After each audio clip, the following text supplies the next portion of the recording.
আমাদের কথা বলতে দিন। আপনারা যদি এটা নিশ্চিত করেন সাধুবাদ জানাবো, আর না হলে আবারও হয়তোবা আমরা আপনাদের সমালোচনা করব। কিন্তু এই সমালোচনা যেন হঠকারিতায় পরিণত না হয় সেই দিকটাও আমাদের দেখতে হবে।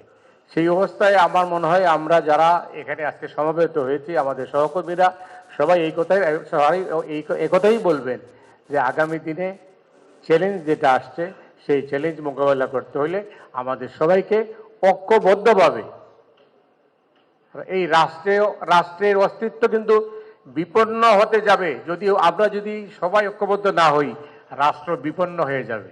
সেই রাষ্ট্রের অস্তিত্ব যদি বিপন্ন হয়ে যায় তাইলে আমরা কেউই থাকবো না।